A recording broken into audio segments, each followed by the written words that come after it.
The Orange Book, July 2nd, 2026. Heroes of the Faith and Idol Worship.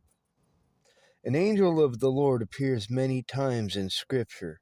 Christian theology likes to teach that the Old Testament occurrences of that statement point to pre-incarnations of Jesus the Messiah.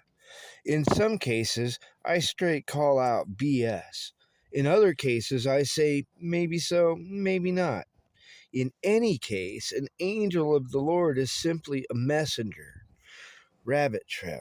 I just had to pause and pray and play a couple songs on my guitar. I'm at the park alone to try and not get too distracted. The last song I played was Send Me an Angel. When I finished singing and opened my eyes, right in front of me, a little white down feather floated to the ground. It broke me. I'm still in awe and tears as I write. Okay, let's see if I can finish speaking God's truth. Speaking of, that makes me a messenger of God. Does that mean I'm an angel of the Lord? Maybe so, and maybe not. I feel completely human as far as I can tell. I'm sure some of you will say I am an angel sent to earth in human form. Some of you may even try to claim I am Jesus, but I'm not. My name is Robert. No doubt my mind is blown in that where my consciousness resides in time and space, I am simply me. But all at the same time in God's lovely spirit, I seem to be connected almost intimately with all my heroes of the faith. The most important one being Jesus. As a matter of fact, you could even say I idolize Jesus. I already said it. He's the greatest ever rock star, a champion over evil. Like, oh my God. I'm laughing out loud as my heart pounds in my chest. And what does Jesus do with all that is pouring out of my heart for him?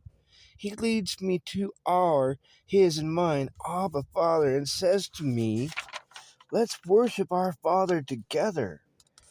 God's people, I speak in love, but I must be direct and to the point. God did not choose you because you love him. He didn't choose you because he loves you more than other people groups. He didn't do it to use you as object lessons for what happens to an idol-worshiping people group. But you are idol worshippers. Sorry to be so blunt, but it's undeniable throughout your entire history up to this present time. One of the biggest objections of Judaism to Christianity is that Christians are worshiping a man, and that is idolatry. Hypocrites comes to mind. I'm not judging. But here comes the plot twist. You're right. That's exactly what it is. But you and I have the same testimony as Jesus does, which is to worship God the Father. Jesus never told us to worship himself.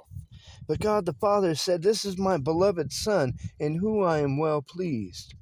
Why is God so pleased with Jesus? Because he is faithful and true to give all glory, honor, and worship to God. Any crowns we place on Jesus, he casts them at God the Father's feet. God's people. God chose you as his holy nation because he set you apart to bring through you to an idolatrous world the one and only idol that God our Abba Father approves of. Do you not see that God has given us an idol of flesh and blood that is greater than wood or any other created thing, who is God with us, the greatest hero of the faith?